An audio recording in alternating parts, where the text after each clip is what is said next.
കൂടെയും ഇന്ന് രാത്രിയുമായിരിക്കാൻ കർത്താവ് ഒരുക്കിയ എന്നീ നിമിഷങ്ങൾക്കായി കർത്താവിനെ എല്ലാ മഹത്വവും വീഴ്ചയർപ്പിക്കുന്നു.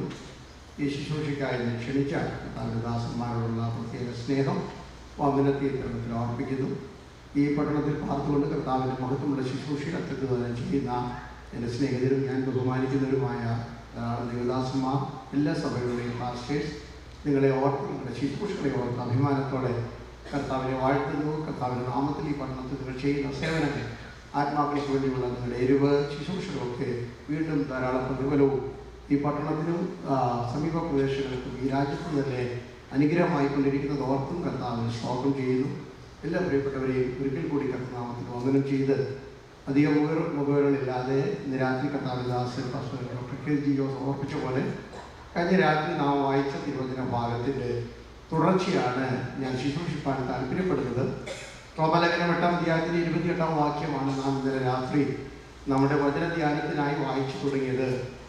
എന്നാൽ ദൈവത്തെ സ്നേഹിക്കുന്ന എല്ലാവർക്കും, അല്ലെങ്കിൽ നിർണയപ്രകാരം വിളിക്കപ്പെട്ടവർക്ക് സകലവും നന്മയ്ക്കായി കൂടി വ്യാപരിക്കുന്നു എന്നുള്ള തിരുവചനത്തെ അടിസ്ഥാനമാക്കി വലിയൊരു ചിന്തയാണ് ഞാൻ നിങ്ങളുടെ മുമ്പിൽ അവതരിപ്പിച്ചതെന്നാൽ ഞാൻ ഇന്നലെ തന്നെ ഓർപ്പിച്ചു. എൻ്റെ മനസ്സിൽ ഉള്ളത് ഞാൻ ഒരുക്കിയ ദൂതുകളെല്ലാം പറയുവാൻ എനിക്ക് സമയമില്ല. 5 വെളിപ്പാടുകളാണ് എനിക്ക് നിങ്ങളോട് പറയുവാനുള്ളത്. വചനം നന്നായി ശുശ്രൂഷിക്കുന്ന, പഠിപ്പിക്കുന്ന ദേവദാസന്മാരുടെ ഒരു വലിയ സമൂഹം തന്നെ ഹൂസ്റ്റൺ പട്ടണത്തിൻ്റെ അനുഗ്രഹമാണ്. അതുകൊണ്ട് സഭകൾ വചനത്തിൽ പ്രബുദ്ധരായതുകൊണ്ട് വിശദീകരണങ്ങൾക്ക് ഞാൻ മുതിരുന്നില്ല. 5 വെളിപ്പാടിൽ ഒരെണ്ണം മാത്രമാണ് ഇന്ന് രാത്രി എനിക്ക് പറയുവാനിടയാക്കുന്നത്. അടുത്ത 4 ഞാൻ വാക്യം മാത്രം പറഞ്ഞിട്ട് മിക്കവാറും ഒരെണ്ണം കൂടെ പറഞ്ഞ് ഇന്ന് രാത്രി അവസാനിപ്പിക്കുവാനാണ് കർത്താവ് ശരണപ്പെടുന്നത്. കാരണം എല്ലാം പറഞ്ഞ് തീർക്കണമെന്ന് നിർബന്ധമൊന്നുമില്ല. പരിശുദ്ധാത്മാവ് ഇന്ന് രാത്രി എന്താണ് നമ്മളോട് സംസാരിക്കാൻ താല്പര്യപ്പെടുന്നത്, അതിന് നാം വിധേയപ്പെടുക എന്നുള്ളതാണ്. കർത്താവിൻ്റെ ദാസൻ പാസ്റ്റർ ഷാജി ഡാനിയൽ ഓർപ്പിച്ച വചനവും ഇന്ന് രാത്രി എൻ്റെ ചിന്തയുടെ ഭാഗമായതുകൊണ്ട് ഞാൻ വളരെ ആത്മാവിൽ സന്തോഷിക്കുന്നു. ദൈവം നമ്മെ സഹായിക്കും. അതായത് രാത്രി നാം ചിന്തിച്ചത് ഒന്നാമത്തെ വെളിപ്പാടിൻ്റെ 1-ാം വാക്യമാണ്. റോമർ 8-ന്റെ 1-ാം വാക്യമാണ്. നാം ക്രിസ്തുവിലാണ് എന്നുള്ള ഒരു വെളിപ്പാട് നമുക്കുണ്ടെങ്കിൽ നമ്മുടെ ജീവിതത്തിൽ സംഭവിക്കുന്നതെല്ലാം നന്മയ്ക്കാണെന്ന് പ്രത്യേകിച്ച് ആരും വന്ന് നമ്മെ ബോധ്യപ്പെടുത്തേണ്ട കാര്യമില്ല. ഒരു വലിയ വെളിപ്പാടാണ്. അതുകൊണ്ട് ഇപ്പോൾ ക്രിസ്തുവേശിലുള്ളവർക്ക് എന്നുള്ളൊരു ചിന്തയാണ്. ക്രിസ്തുവേശിൽ എന്ന് പറയുമ്പോൾ എന്തിയ IPCയിലും അസംബ്ലീസ് ബോർഡും ചർച്ച ബോർഡും ഷാരൂനും ഇന്ത്യയിലും ഉണ്ട് എന്ന അർത്ഥത്തിലല്ലല്ലോ ഇന്നലെ രാത്രി ചിന്തിച്ചത്. ക്രിസ്തുവേശിലുള്ളവരുടെ 5 സ്വഭാവ വിശേഷങ്ങളെ ഇന്നലെ വരാത്തവർക്ക് വേണ്ടി ഒരു വാക്കിൽ പറയുന്നു. ക്രിസ്തുവേശിലുള്ളവർ പുതിയ സൃഷ്ടികളാണ്. അവർക്കൊരു സമൂലമായ മാറ്റം അകത്തും പുറത്തും ഉണ്ടായിട്ടുണ്ടെന്ന് വീട്ടുകാരും നാട്ടുകാരും സഭക്കാരും സാക്ഷ്യപ്പെടുത്തത്തക്കവണ്ണം ഒരുവൻ ക്രിസ്തുവിലായാൽ അവൻ പുതിയ സൃഷ്ടിയാണ്. ഇല്ലെങ്കിൽ ഞാൻ ക്രിസ്തുവിലാണെന്നുള്ള അഭിമാന ചിന്തകളും അവകാശവാദങ്ങളും ഈ മേൽക്കൂരയ്ക്കപ്പുറത്ത് പോകുവാൻ ത്രാണിയുള്ളതല്ല എന്നതാണ് നാം ചിന്തിച്ച ഒന്നാമത്തെ ചിന്ത. രണ്ടാമത്, ഞാൻ ക്രിസ്തുവിനോടുകൂടെ ക്രൂശിക്കപ്പെട്ടിരിക്കുന്നു. പ്രത്യേകമായൊരു അനുഭവമാണ്. ഞാൻ അല്ല എന്നുള്ള ഒരു ചിന്ത. എന്നിൽ ജീവിക്കുന്ന മറ്റൊരു വ്യക്തിത്വമാണ് ക്രിസ്തുവാണ്. വാക്കും നാക്കും പ്രവൃത്തികളും എൻ്റെ ആയിരിക്കുമ്പോൾ അതിൽ കൂടി പുറത്തു വരുന്നതൊക്കെ ക്രിസ്തുവിനുള്ള ഭാവം തന്നെ, ക്രിസ്തുവിനുള്ള സ്വഭാവം തന്നെയാണ് പുറത്തേക്ക് നദി പോലെ ഒഴുകുന്നത് എന്നൊരു ചിന്തയും നാം ഇന്നലെ രാത്രി ഓർത്തു. മൂന്നാമത് നാം ചിന്തിച്ചത് ക്രിസ്തു എന്നോട് എൻ്റെ ലക്ഷ്യം, ജീവിത ലക്ഷ്യം തന്നെ ജീവിക്കുന്നത് ക്രിസ്തുവാണ്, മരിച്ചാൽ ലാഭമാണ്. ജീവിതവും മരണത്തെയും ഒരുപോലെ കാണുവാനുള്ള ഒരു വലിയ ഒരു അകക്കണ്ണും ഉദ്ദേശവും നമ്മുടെ ജീവിതത്തിൽ ഉണ്ടാകുന്നു. ഒടുവിൽ നാം ധ്യാനിച്ചത് ക്രിസ്തുവേശിലുള്ളവർ ജഡത്തെ അതിൻ്റെ രാഗമോഹങ്ങളോടുകൂടെ ക്രൂശിച്ചിരിക്കുന്നു. സ്തോത്രം. ക്രൂശിന് മറഞ്ഞു നിന്ന് നിൽക്കുന്ന ഒരു ജീവിതമാണ് യഥാർത്ഥ ആത്മീയ ജീവിതം. സ്വയം പുകഴാത്ത, സ്വയം പ്രശംസിക്കാത്ത, സ്വയം പ്രൊജക്റ്റ് ചെയ്യാത്ത എന്നെ കാണുന്നവർ ക്രിസ്തുവിനെ മാത്രമേ കാണാവൂ. ഇത് ക്രിസ്തുവിൻ്റെ ഒരു ദാസനാണ്, ക്രിസ്തുവിലുള്ള വ്യക്തിയാണ് എന്ന് മറ്റുള്ളവർ പറയത്തക്കവണ്ണമുള്ള ഒരു ജീവിത ശൈലി കെട്ടിപ്പടുക്കുന്നവരാണ് ക്രിസ്തുവിലുള്ളവർ. അവർ അഭിമാനത്തോടെ പറയും, എൻ്റെ ജീവിതത്തിൽ സംഭവിച്ചതെല്ലാം നന്മയ്ക്കാണ്. രണ്ടാമത്തെ ചിന്തയിലേക്ക് നാം പ്രവേശിക്കുകയാണ്. 2ഉം 3ഉം പറയുവാൻ നിങ്ങൾക്ക് ഉത്സാഹിക്കാം. 8-ന്റെ 18 രണ്ടാമത്തെ ചിന്ത. 8-ന്റെ 26 മൂന്നാമത്തെ ചിന്ത. രണ്ടാമത്തെ ചിന്ത ഞാൻ പറയാം. 26 നമ്മെ സഹായിക്കുന്ന ഒരു പരിശുദ്ധാത്മാവുണ്ട്. കർത്താവിന്റെ ദാസൻ വളരെ വിശദമായി ആ ചിന്തകൾ നിങ്ങളുടെ മുമ്പിൽ അവതരിപ്പിച്ചു. എന്താണ് പ്രാർത്ഥിക്കേണ്ടത് പോലും നമുക്കറിയത്തില്ല.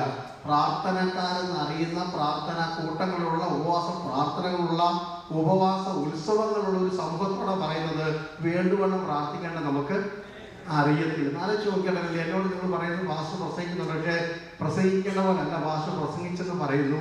ഒരു പാസ്റ്ററോട് പറയുന്നു വേണ്ടുവണ്ണം ശുശ്രൂഷിക്കാൻ താങ്കൾക്ക് അറിയത്തില്ല എന്ന് പറയുമ്പോൾ ഞങ്ങൾക്കുണ്ടാകുന്ന ആ ഒരു കുറവുണ്ടല്ലോ, അതൊരു വിശ്വാസ സമൂഹത്തിനുണ്ടാകണം.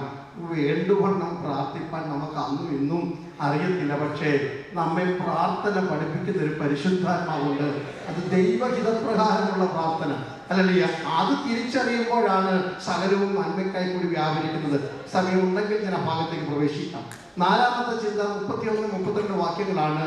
എന്റെ അനുകൂലമായ ഒരാൾ നിൽപ്പുണ്ട്. ദൈവം നമുക്ക് അനുകൂലമാണെങ്കിൽ പ്രതികൂലം ആര് എന്നൊരു ചിന്ത അകത്ത് കയറിയാണ്. ദേവദാസൻ ആരംഭത്തിൽ ഒരു പ്രസ്താവന ഇവിടെ പറഞ്ഞതുപോലെ, സ്തോത്രമല്ലിയ, നാഴിക വന്നിട്ടില്ലാത്തത് കൊണ്ട് ആരും അവന്റെ മേൽ കൈവച്ചില്ല.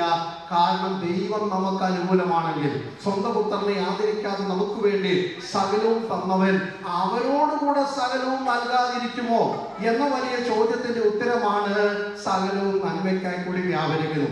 ഒടുവിലായ ഒരു ചിന്തയുള്ളത് 35 മുതൽ 39 വരെയാണ്. ദൈവസ്നേഹത്തിന്റെ ആഴവും നീളവും വീതിയും തിരിച്ചറിഞ്ഞവർ അഭിമാനത്തോടെ നെഞ്ചത്ത് കൈവച്ചു പറയും, ദൈവസ്നേഹത്തിൽ നിന്ന് തന്നെ മാറ്റുവാൻ ആർക്കും കഴിയത്തില്ല. ഒരു വലിയ നീണ്ട നിര ലിസ്റ്റുകൾ അവിടെ ഉണ്ട്. എന്നെ ഓർക്കുകയാണ്, പറയുവാൻ പറ്റിയെങ്കിൽ കൊള്ളാമായിരുന്നു, പക്ഷെ ഇന്ന് പരിശുദ്ധാത്മാവിന്റെ നിയോഗം അനുസരിച്ച് മുന്നോട്ട് പോകാം. 8-ാം അധ്യായത്തിന്റെ 18-ാം വാക്യം വായിച്ചുകൊണ്ട് ഇന്ന് രാത്രിയിൽ രണ്ടാമത്തെ ചിന്തയിലേക്ക് നാം പ്രവേശിക്കുകയാണ്. നമ്മിൽ വെളിപ്പെടുവാനുള്ള തേജസ് വിചാരിച്ച ഈ കാലത്തിലെ കഷ്ടങ്ങൾ സാരമില്ല എന്ന് ഞാൻ എണ്ണുന്നു. I begin to count or reckon that every momentary affliction in this world is nothing compared with the glory which is going to reveal in my life. But the glory is going to reveal in my life. എൻ്റെ ജീവിതത്തിൽ വെളിപ്പെടുന്ന തേജസ്സും എൻ്റെ ജീവിതത്തിലെ കഷ്ടതയും കൂടെ ഒരു തുലാസിന്റെ തട്ടിൽ 2 തട്ടിൽ വെച്ചിട്ട് നോക്കിക്കഴിഞ്ഞാൽ തേജസ്സിന്റെ തട്ട് എപ്പോഴും താണിരിക്കും. അങ്ങനെയുള്ള ഒരു കാഴ്ചപ്പാട് എനിക്ക് കിട്ടിക്കഴിഞ്ഞാൽ എൻ്റെ പ്രതിസന്ധികളെ കഷ്ടതകളെ നോക്കി ഞാൻ വിളിച്ചു പറയും, സാരമില്ല എന്ന് പറയുവാനുള്ള ഒരു ആർജവം നമ്മുടെ അകത്തുണ്ടാകരുത്. സ്തോത്രമല്ലേലൂയ. പലരും ഒന്ന് പറയും, കഷ്ടമായി പോയല്ലോ, ഇങ്ങനെയൊക്കെ സംഭവിച്ചല്ലോ എന്ന് പറയുമ്പോൾ അവരോട് നമുക്ക് പറയാനുള്ള മറുപടി ഇതാ, ഇത് സാരമില്ലെന്നുള്ളതാണ്. സ്തോത്രമല്ലേലൂയ. ഈ വെളിപ്പാട് നമ്മുടെ അകത്ത് കയറണം. ഇന്ന് രാത്രികാലം കഷ്ടതയെ കുറിച്ചുള്ള ഒരു വെളിപ്പാട് നമുക്കുണ്ടാകണം. നമ്മൾ വെളിപ്പെടുവാനുള്ള തേജസ് എന്ന വാക്കിന്റെ അർത്ഥം വിശദമായി മണിക്കൂറുകൾ വ്യാഖ്യാനിക്കുവാൻ അറിവും പ്രാപ്തിയുമുള്ള ദൈവദാസന്മാരുടെ ഒരു സമൂഹമാണ് ഇവിടെ ഉള്ളത്. ദൈവത്തിന്റെ തേജസ്, വെളിപ്പെട്ട തേജസ്സുണ്ട്. ദൈവത്തിന്റെ തേജസ്, മഹത്വം, തേജസ് എന്ന 2 പദങ്ങൾ നമുക്ക് വേണമെങ്കിൽ വ്യാഖ്യാനിച്ച് വേദശാസ്ത്രപരമായി ചിന്തിക്കാം. ദൈവം തന്റെ പ്രവൃത്തിയിൽ കൂടെ വെളിപ്പെടുന്നതാണ് ദൈവത്തിന്റെ മഹത്വം. ദൈവം തന്നെ സാന്നിധ്യം വിട്ടു തരുന്നതാണ് ദൈവത്തിന്റെ തേജസ്. സ്തോത്രമല്ലേലൂയ. കാനാവിലെ കല്യാണത്തിന് നിറമില്ലാത്ത, മണമില്ലാത്ത, ഗുണമില്ലാത്ത, രുചിയില്ലാത്ത, വിലയില്ലാത്ത കിണറ്റിലെ പച്ചവെള്ളത്തെ വീഞ്ഞാക്കി മാറ്റി ദൈവം തന്നെ മഹത്വം കർത്താവ് വെളിപ്പെടുത്തിയതുപോലെ നമ്മുടെ ജീവിതത്തിലും അസാധ്യതകളെ സാധ്യമാക്കി മാറ്റി, നമ്മുടെ ജീവിതത്തിൽ നിറമില്ലാത്തതിന് നിറം വരുത്തി, ഗുണമില്ലാത്തതിന് ഗുണം വരുത്തി, വിലയില്ലാത്തതിന് വിലയുണ്ടാക്കി, സ്വന്തം കുടുംബത്തിലെ പച്ചവെള്ളത്തെ സ്വന്തം മകന്റെ കല്യാണത്തിന് വീഞ്ഞാക്കി മാറ്റുന്ന ദൈവത്തിന്റെ പ്രവൃത്തിക്ക് ഇന്ന് രാത്രി നമുക്ക് പേര് വിളിക്കാം. എന്നിൽ വെളിപ്പെടുന്ന ദൈവമഹത്വത്തിനായി സ്തോത്രം. ഞങ്ങളുടെ സഭകളിൽ എരികോവിലെ കുരുടന്റെ കണ്ണിലേക്ക് ചേറ് പുരട്ടുന്ന യേശു പറയുന്നത്, ഇത് ദൈവത്തിന്റെ മഹത്വം വെളിപ്പെടുവാൻ വേണ്ടിയാണ്. അതെ, ഇന്ന് രാത്രി കാലം നമ്മുടെ പ്രതിസന്ധികളെ നോക്കി, നമ്മുടെ നിരാശകളെ നോക്കി, നിന്ദകളെ നോക്കി ഈ ഒരു ദൈവവൈദ്യന് അഭിമാനത്തോടെ പറയാൻ കഴിയും, ഇത് ദൈവ മഹത്വം വെളിപ്പെടുവാൻ പോകുക, ഇത് ദൈവ പ്രവൃത്തി വെളിപ്പെടാൻ പോകുക, ദൈവ സാന്നിധ്യം വെളിപ്പെടുത്തുവാൻ പോകുകയാണ്. അപ്പോൾ തന്നെ നാം കൂടി വരുന്നിടത്ത് ആളത്തമായി ഇറങ്ങുന്ന പോലെ we can experience the tangible presence of the Lord. അതാണ് ദൈവത്തിന്റെ തേജസ്. ശലോമോൻ പ്രാർത്ഥിച്ചപ്പോൾ ആലയം പുക കൊണ്ട് നിറയുന്നു, ദൈവത്തിന്റെ സാന്നിധ്യം. മോശ സമാഗമന കൂടാരത്തിന്റെ നിർമ്മിതി പൂർത്തിയാക്കുമ്പോൾ അവിടെ ദൈവ സാന്നിധ്യം ഇറങ്ങുന്നു. പിന്നെ പുരോഹിതന്മാർക്ക് അകത്ത് കടക്കാൻ കഴിഞ്ഞില്ലെന്നാണ് പറയുന്നത്. ഞായറാഴ്ച രാവിലെ വരുന്നുണ്ടെങ്കിൽ പാസ്റ്റർക്ക് പ്രസംഗിക്കാൻ കഴിയുന്നില്ല, അല്ലെങ്കിൽ പാസ്റ്റർ പാട്ടുകാർക്ക് പാടാൻ കഴിയുന്നില്ല. ദൈവ സാന്നിധ്യം ഇറങ്ങിയാൽ മതി. എത്ര പേര് ഇന്ന് രാത്രി അങ്ങനെ കൊതിക്കുന്നുണ്ട്, ഞങ്ങളൊന്നും വെളിപ്പെട്ടില്ലെങ്കിലും, ഞങ്ങളെ ആരും കണ്ടില്ലെങ്കിലും ഞങ്ങളിൽ ആ തേജസ് ഒന്ന് വെളിപ്പെട്ടാൽ മതി. ഞങ്ങളുടെ കുടുംബത്തില്, ഞങ്ങളുടെ സഭയില് ആ തേജസ് ഒന്ന് വെളിപ്പെട്ടാൽ മതി. ഞങ്ങളുടെ സംഘടനയില് ആ തേജസ് ഒന്ന് വെളിപ്പെട്ടാൽ മതി. ആരെയും കാണാതെ, ആരെയും അറിയപ്പെടാതെ, ആരും അംഗീകരിച്ചില്ലെങ്കിലും ഇന്ന് രാത്രി experience that the fullness of your glory among us. Hallelujah. ദൈവ തേജസ് ഒന്ന് വെളിപ്പെട്ടാൽ മതി എന്ന് പ്രാർത്ഥിക്കണം. സ്തോത്രമില്ല. ആ ഭാഗത്തേക്ക് നമുക്ക് വേഗം വരാം. അപ്പൊ കഷ്ടതകളെ കുറിച്ചുള്ള ദർശനം നമുക്ക് ഉണ്ടാകുന്നത് നമ്മിൽ വെളിപ്പെടുന്ന തേജസ്സിനെ കുറിച്ചുള്ള അറിവുണ്ടാകുമ്പോഴാണ്. കഷ്ടതയെ കുറിച്ച് എല്ലാവർക്കും അറിയുകൊണ്ടിരിക്കുന്ന എല്ലാവർക്കും കഷ്ടമില്ലാത്തവരാരുമില്ല. ഇവിടെ വന്ന് ഇരിക്കുന്നതിന് ഒരു കഷ്ടമാണല്ലോ. കാരണം മാറി മാറിയുള്ള മീറ്റിങ്ങുകൾ, ഒരു സഭയിലെ യോഗം കഴിയുന്ന റെസ്റ്റ് എടുക്കാമെന്ന് ഓർക്കുമ്പോഴാണ് പിന്നീട് ഒന്ന് പറഞ്ഞ് മറ്റൊന്ന് നമുക്കൊരു തരത്തിൽ കഷ്ടമാണ്. എങ്കിലും പറയില്ല, ശാരീരിക ബലഹീനതകൾ, മാനസിക പ്രതിസന്ധികള്, പൗലോസിന്റെ ഭാഷയിൽ പറഞ്ഞാൽ സഹോദരന്മാരാലുള്ള ആപത്ത്, കൂട്ടു സഹോദരന്മാരുടെ ആപത്ത്, കള്ള സഹോദരന്മാരുള്ള ആപത്ത്, കടലിലെ ആപത്ത്, കരയിലെ ആപത്ത്, അല്ലെങ്കിൽ പട്ടിണി, പൈതാഹം എന്ന് വേണ്ട പൊരുത്തലേഖനത്തിൽ പറയുന്ന 27 കൂട്ടം കാര്യങ്ങളുടെ നീണ്ട ലിസ്റ്റ് പൗലോസിന്റെ ഉണ്ട്. പക്ഷെ ഇതെല്ലാം ചേർത്താലും പൗലോസ് പറയും, ഇതിനെയൊക്കെ മൂടാൻ പറ്റിയ ഒരു സ്വത്ത് എന്റെ ദൈവം തന്നിട്ടുണ്ട്, എന്റെ കൃപ നിനക്ക് മതി.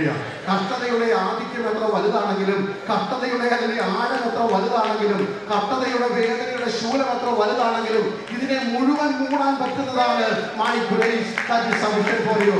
ഇന്ന് രാത്രി അഭിമാനത്തോടെ ദൈവദാസന്മാർ പറയുന്നു, ദൈവമക്കൾ പറയുന്നു, കഷ്ടതയുടെ പെരുപ്പം എത്ര വലുതാണെങ്കിലും, കഷ്ടതയുടെ ആഴം എത്ര വലുതാണെങ്കിലും, ഞങ്ങൾക്ക് നേരെയുള്ള അമ്പുകളുടെ മൂർച്ച എത്ര വലുതാണെങ്കിലും, സകല മുനയും മറയ്ക്കുന്ന ഒരു കൃപയുണ്ട്. അതിൽ ആശ്രയിച്ച ഞങ്ങൾ ബലഹീനരാകുമ്പോഴും ഞങ്ങൾ ശക്തരായി മാറുന്നത്. ഹല്ലേലൂയ, സ്തോത്രം. യേശു പറഞ്ഞു നിങ്ങൾക്ക് കഷ്ടമുണ്ടെന്ന്. അതാണ് നമുക്ക് ഒത്തിരി വാഗ്ദത്തങ്ങളുണ്ട്. നമുക്ക് ഇഷ്ടമുള്ള വാഗ്ദത്തങ്ങളാണ് നാം തിരഞ്ഞ് കണ്ടുപിടിക്കാറ്. 66 പുസ്തകത്തിൽ പ്രധാനമായി അണ്ടർലൈൻ ചെയ്തിരിക്കുന്ന വാഗ്ദത്തങ്ങൾ എല്ലാവരുടെയും വേദപുസ്തകത്തിലുണ്ട്. സങ്കീർത്തനം വിശേഷാലുള്ള വാഗ്ദത്തങ്ങളുടെ പുസ്തകമാണ്. ഏതിനും പറ്റിയ വാക്യം എവിടെയുണ്ട്? സങ്കീർത്തനത്തിലുണ്ട്. ഇന്നുവരെ ഞാൻ 32ാമത്തെ വർഷമാണ് സഭാ ശുശ്രൂഷയിലും പ്രസംഗിക്കുന്നത്. ഒരു ഞായറാഴ്ച പോലും സാക്ഷികളൊന്നും സഭയിലില്ല. വേറെ കാര്യം, എങ്കിലും മത്തായി 5:6-7 നിന്ന് എന്നെ സന്തോഷിപ്പിച്ച വാക്യം വായിച്ചു ഇതുവരെ ആരും സാക്ഷ്യം പറഞ്ഞിട്ടില്ല. നിങ്ങളാരും കേട്ടിട്ടുള്ളൂ, നിങ്ങളാരും വായിച്ചു പറയുന്നില്ല. ഈ കഴിഞ്ഞ ഒരാഴ്ച എന്നെ സന്തോഷിപ്പിച്ച വാക്യം പരിശുദ്ധാത്മാവിനോട് ഇടപെട്ട വാക്യമാണ്. നിന്റെ സഹോദരൻ നിന്നോട് വലുതുമുണ്ടെങ്കിൽ യാഗപീഠത്തിന് മുമ്പിൽ വഴിപാട് വെച്ചിട്ട് പോയി അവരോട് നിരന്നുകൊണ്ട് പിന്നീട് വന്ന് സ്തോത്രാഴ്ച എടുക്കുക, കർത്തൃമേശ എടുക്കുക എന്ന് കഴിഞ്ഞ രാത്രി ദൈവനോട് ഇടപെട്ടു എന്ന് സാക്ഷ്യം പറഞ്ഞ ആരെയും ഇവിടെ ആരെങ്കിലും ഉണ്ടെങ്കിൽ ദൈവം നിങ്ങളെ അനുഗ്രഹിക്കുന്നു. ഞാൻ പറഞ്ഞത് കാരണം നമ്മളെ സന്തോഷിപ്പിക്കുന്ന വാക്യങ്ങളൊക്കെ മത്തായിയുടെ പല സുവിശേഷങ്ങളിൽ നിന്നാണ്, സങ്കീർത്തനങ്ങളിലാണ്. യേശു പറഞ്ഞു യോഹന്നാൻ 16:33 ലോകത്തിൽ നിങ്ങൾക്ക് കഷ്ടമുണ്ട്, എങ്കിലും ധൈര്യപ്പെടുവിൻ, കഷ്ടത തരുന്ന ലോകത്തെ ജയിച്ച വിശ്വാസം അർപ്പിച്ചു. ഞാൻ നിങ്ങളെ ഒരിക്കലും അനാഥരായി വിടുകയില്ല, ഞാൻ നിങ്ങളോടുകൂടെ ഇരിക്കുമെന്നുള്ള വാഗ്ദത്തം തന്നതിന് കാരണം നിങ്ങൾക്ക് കഷ്ടം തരുന്ന ലോകത്തെ എങ്ങനെ ജയിക്കാമെന്ന് ഞാൻ തെളിയിച്ചിട്ടുണ്ട്. അപ്പൊ ലോകത്തിൽ നിങ്ങൾക്ക് കഷ്ടമുണ്ട്, എങ്കിലും നിങ്ങൾ എന്ത് ചെയ്യണം? ധൈര്യപ്പെടണം. അപ്പോസ്തലന്മാരോട് ചോദിക്കൂ, കഷ്ടതയെ കുറിച്ച് നിങ്ങളുടെ അഭിപ്രായം എന്താണ്? അപ്പോസ്തലപ്രവൃത്തി 5:41 സന്നദ്ധി സംഘത്തിന്റെ മുമ്പിൽ നിന്ന് താക്കീത് വാങ്ങി തർജ്ജനം വാങ്ങിച്ചിട്ട് മേലാക്കി നാമത്തിൽ പ്രസംഗിക്കരുത് എന്ന് പറഞ്ഞ് പുറത്തിറങ്ങുന്നവർ സന്തോഷിച്ചുകൊണ്ടാണ് വരുന്നത്. അവർ വരുമ്പോൾ അവർ ഇങ്ങനെ പറഞ്ഞത്, തിരുനാമത്തിന് വേണ്ടി അപമാനം ഏൽക്കുവാൻ ലഭിച്ചത് ഒരു ഭാഗ്യമെന്ന് ഓർത്ത് ഞങ്ങൾ സന്തോഷിക്കുന്നു. ദൈവനാമ നിമിത്തം അതിൽ കടന്നു വരുന്ന സകല നിന്ദകളും കഷ്ടതകളും വേദനകളും അല്ലെങ്കിൽ ഒരു അനുഗ്രഹമാണെന്ന് പറയുവാൻ അതിനെ ഉയർത്തണം. സ്തോത്രം. ഹല്ലേലൂയ. എബ്രായ വിശ്വാസികൾ പറയുന്നത് ഹല്ലേലൂയ, സമ്പത്തുകളുടെ അപകാരം ഞങ്ങൾ സന്തോഷത്തോടെ സഹിക്കുന്ന.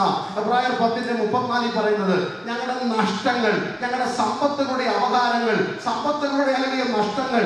5 സെന്റിന് വേണ്ടി അടിയുണ്ടാക്കുന്ന ഒരു ലോകത്തിൽ ഇത് എത്രമാത്രം പ്രായോഗികമാണെന്ന് എനിക്ക് അറിയത്തില്ല. സ്തോത്രമില്ല. സ്ഥാനങ്ങൾക്കും മാനങ്ങൾക്കും വേണ്ടി വഴക്കുണ്ടാക്കുന്ന ലോകത്തിൽ ഇത് എത്രമാത്രം പ്രായോഗികമാണെന്ന് എനിക്ക് അറിയത്തില്ല.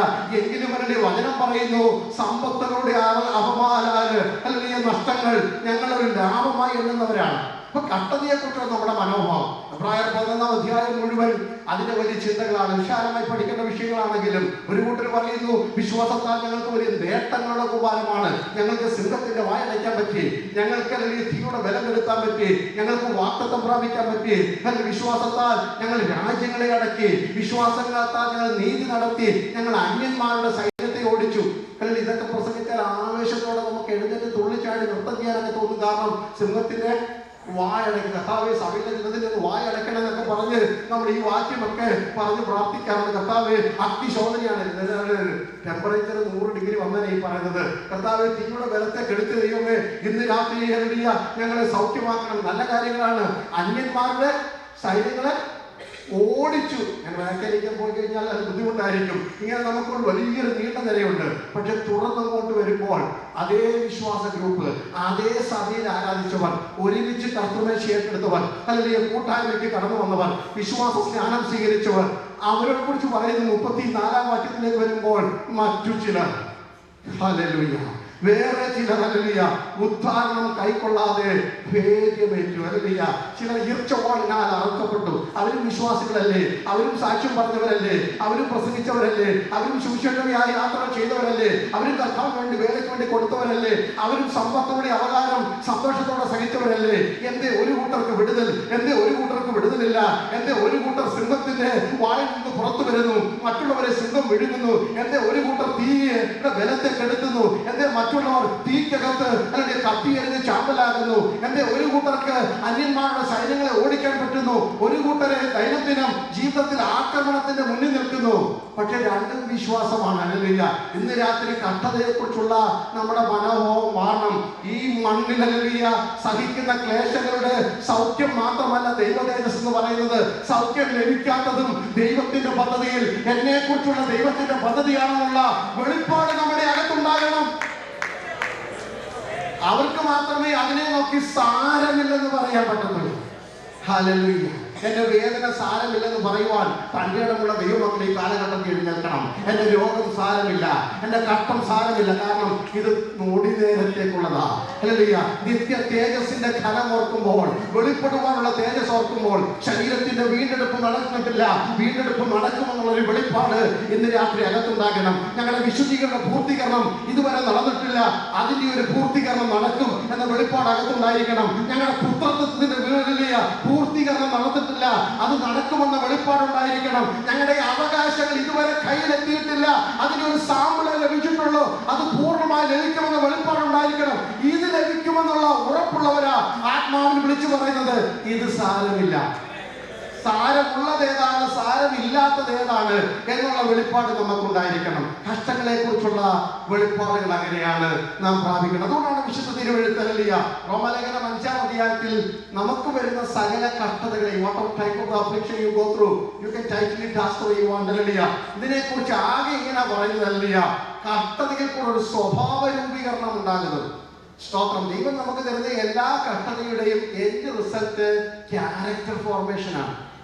ഇപ്പൊ കഷ്ടത വരുമ്പോൾ ഗുണത്തിനാണെന്ന് അറിയുന്നതിന്റെ കാരണം എന്നിലെ സ്വയത്തെ ഇല്ലാതാക്കി.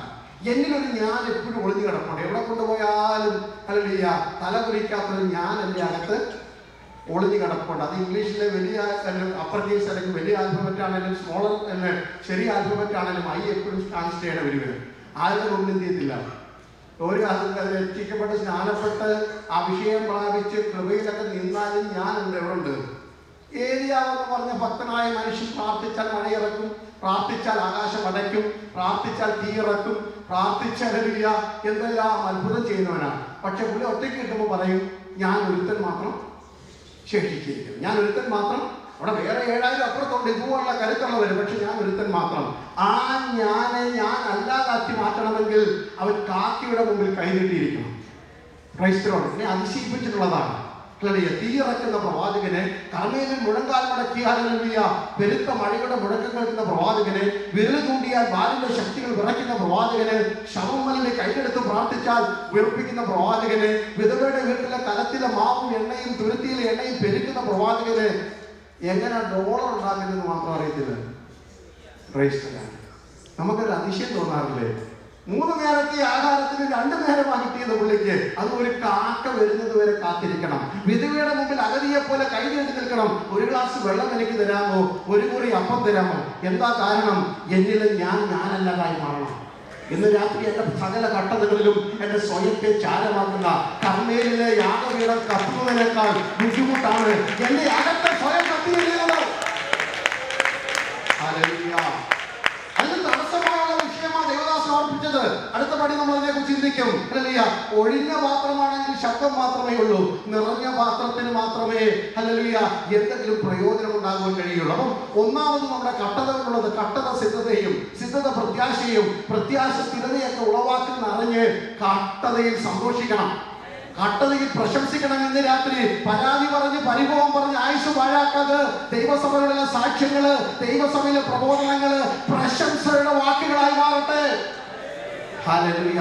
ഞങ്ങൾ കഷ്ടങ്ങളിൽ പ്രശംസിക്കുന്നു എന്നാണ് പറയുന്നത്. ഈ കഷ്ടതയിൽ കൂടെ നടന്ന കാലഘട്ടങ്ങളാണ്.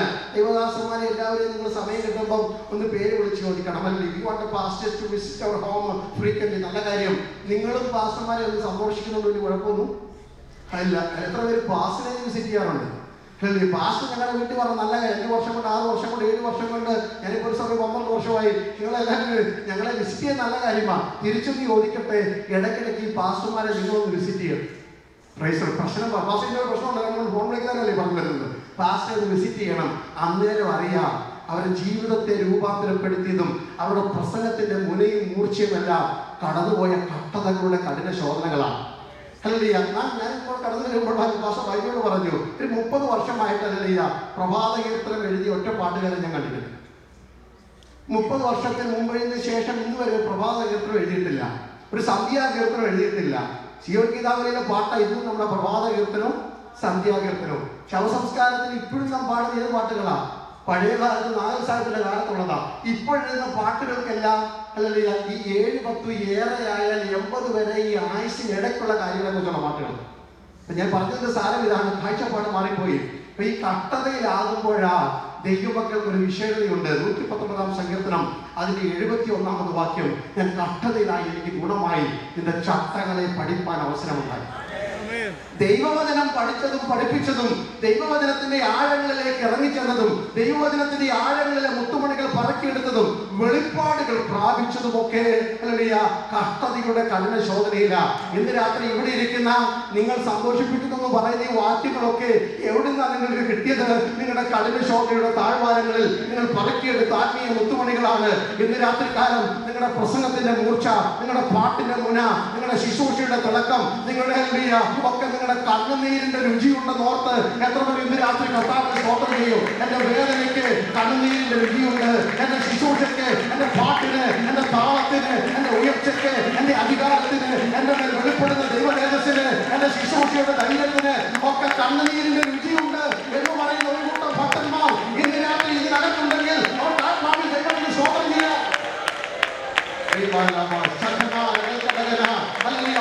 ചിരിച്ചുകൊണ്ടല്ല ഞങ്ങളുടെ ശുശ്രൂഷയുടെ ജയം, ആഘോഷത്തിന്റെ വേളകളല്ല ശുശ്രൂഷയുടെ ജയം. ഇന്ന് രാത്രി കൽപ്പിന്റെ കഠിന ശോധന.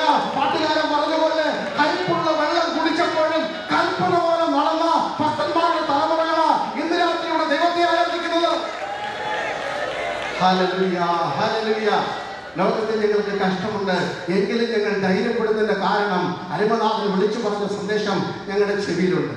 കഷ്ടത നമ്മളെ കൊണ്ടെത്തിക്കുന്നത് സമാധാനത്തിന്റെ തുരത്തിലാണ്. അറിയോ കർത്താവേ, ഈ കഷ്ടതയിൽ കൂടെയാണോ സമാധാനം? സമാധാനത്തിന് ഒരു കുറുക്ക് വഴിയുണ്ടോ? ഇല്ല, കഷ്ടതയിൽ കൂടെയാണ് സമാധാനം. അതാണ് യെശയ്യാവിന്റെ പുസ്തകം 38 അധ്യായം അതിന്റെ 17 വാക്യം. യെശയ്യാവ് 38:17. യെശയ്യാവ് എങ്ങനെ പ്രാർത്ഥിക്കുന്നു? ഞാൻ സമാധാനത്തിനായി എനിക്ക് അത്യന്തം കൈപ്പായി ഭവിച്ചു. ഹല്ലേലൂയ. കഷ്ടതയിൽ കൂടിയേ സമാധാനം നമുക്ക് പ്രാപിക്കാൻ കഴിയുന്നു. യേശു പറഞ്ഞല്ലേ സമാധാനം എന്താണെന്ന് നിർവചിക്കണമെങ്കിൽ അല്ലെങ്കിൽ യേശുവിന്റെ വാക്ക് തന്നെ എടുക്കണം. ദേവദാസൻ പറഞ്ഞ യോഹന്നാൻ 14 അധ്യായത്തിലുണ്ട്. യോഹന്നാൻ 14:28 സമാധാനം. യേശു പറഞ്ഞു രാവിലെ ദേവദാസൻ പറഞ്ഞില്ല, അതൊക്കെ അവർ കണക്ട് ചെയ്ത് പറയുകയാണ്.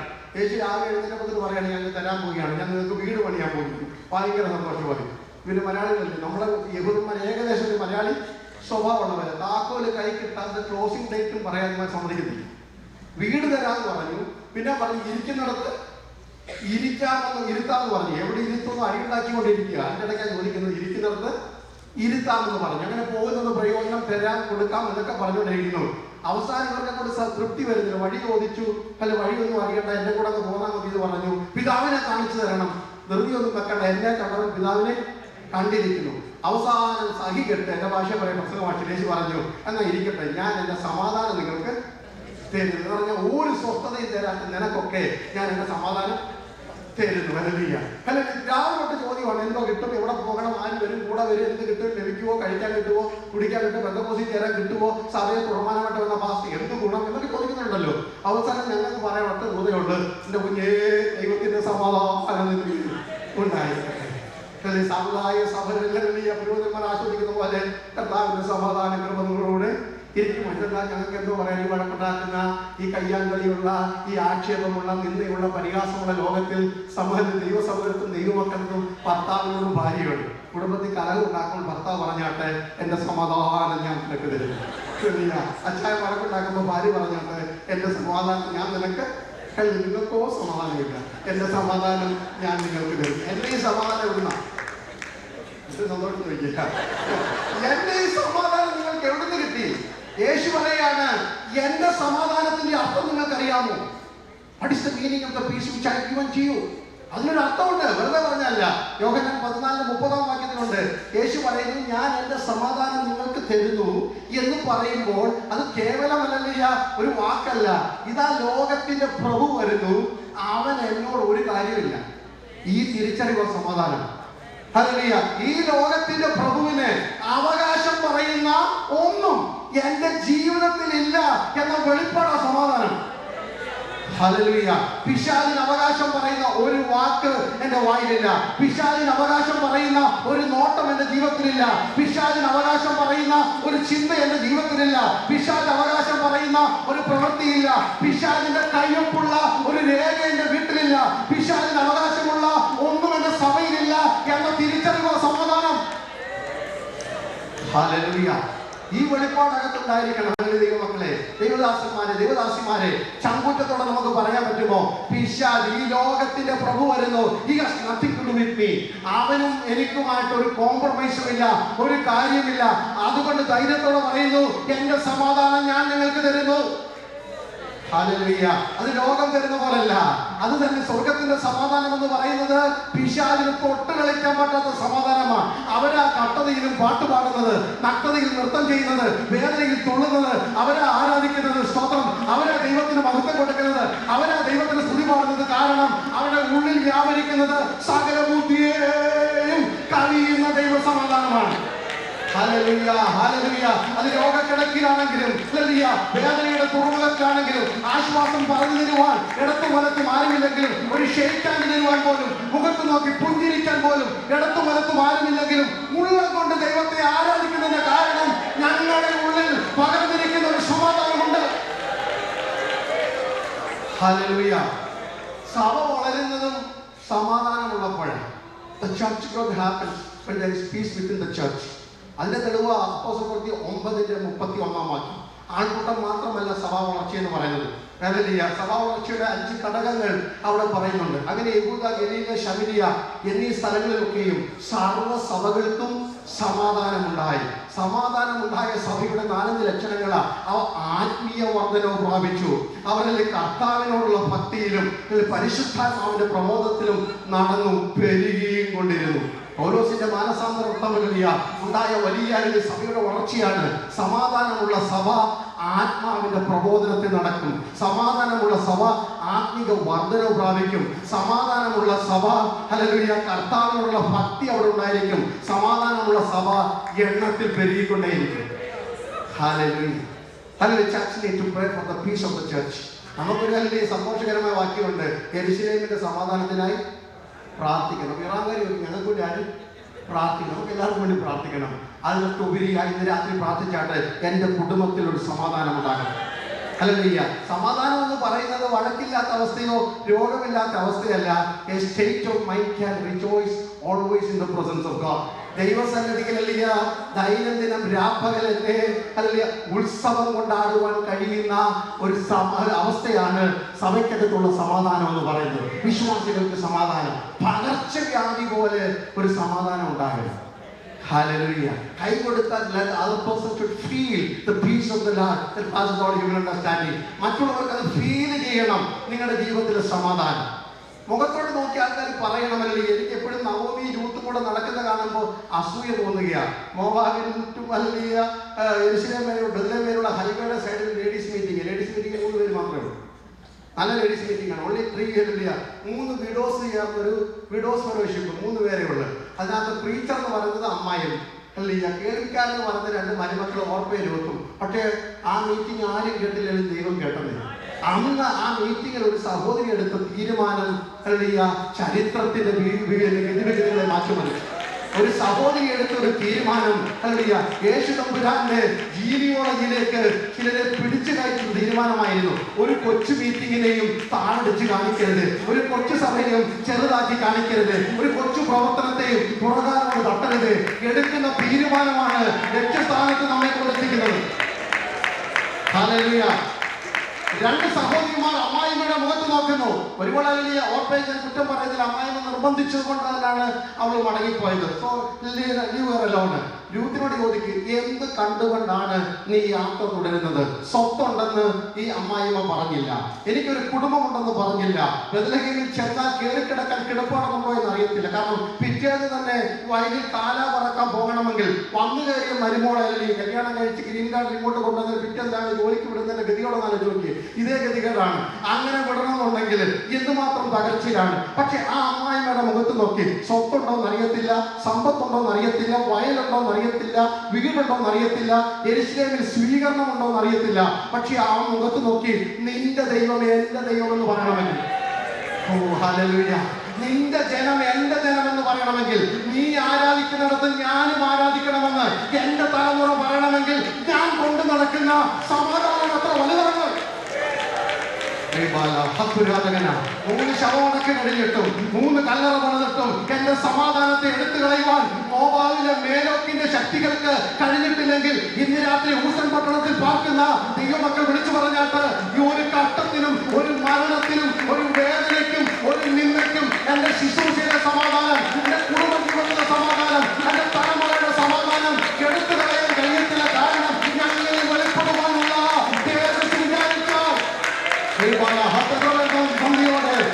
നന്ദിയോടെ ഞങ്ങളിൽ വെളിപ്പെടുവാനുള്ള ഈ 2026 എന്റെ സഭയിൽ, എന്റെ കുടുംബത്തിൽ, എന്റെ ശുശ്രൂഷയിൽ വെളിപ്പെടുവാനുള്ള വിചാരിച്ചാൽ 5-ാം മാസം മാറില്ല, ഈ 30-ാം തീയതി ആത്മാവിന്റെ ദൂത് കൈമാറുന്നു. ഈ വർഷത്തിന്റെ ശേഷിക്കുന്ന മാസങ്ങൾ കർത്താവിന്റെ വരാൻ ആവശ്യമെങ്കിൽ ഞങ്ങളിൽ വെളിപ്പെടുവാനുള്ള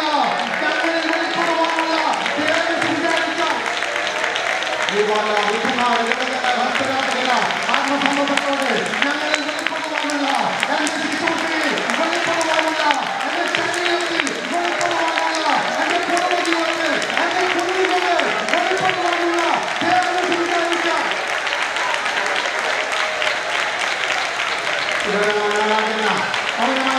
പിടിപാടുവാൻ, ആരാധിച്ച് മഹിമപ്പെടുത്തുവാൻ, സ്തോത്രം പറയുവാൻ Hallelujah, hallelujah.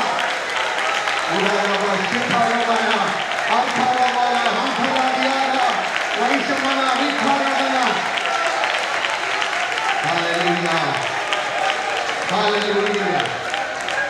Praise God. അതാണ് ദൈവമക്കളെ കൊണ്ടു നടക്കുന്ന സമാധാനം. It's not because of the $1 million she has. It's not because of the position or the position she has.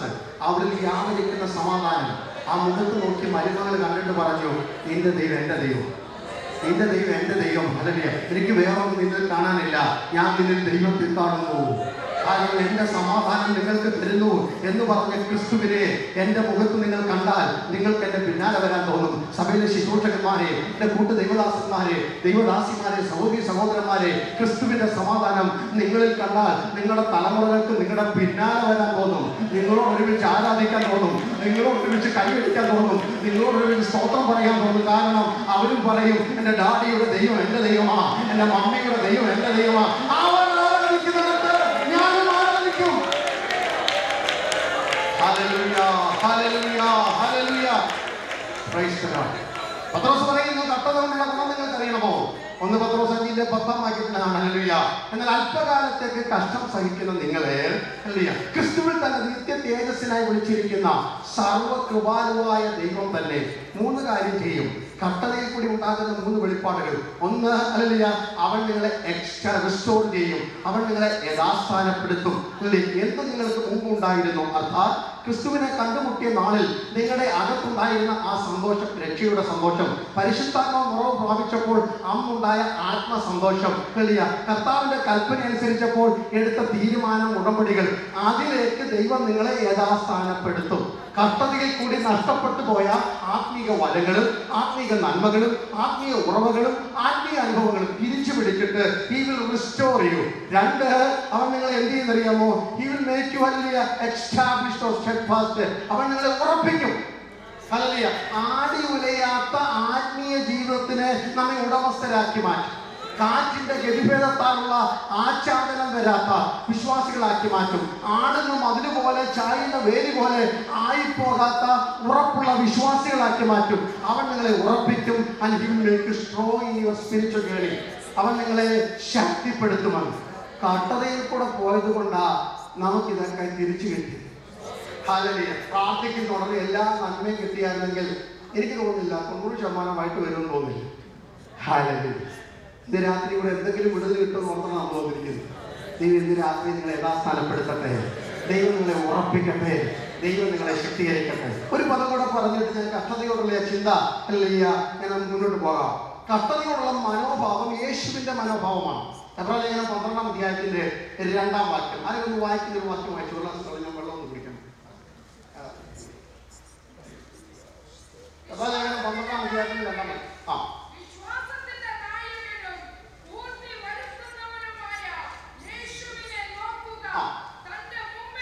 പദം യേശുവിനെ നിങ്ങൾ നോക്കണം.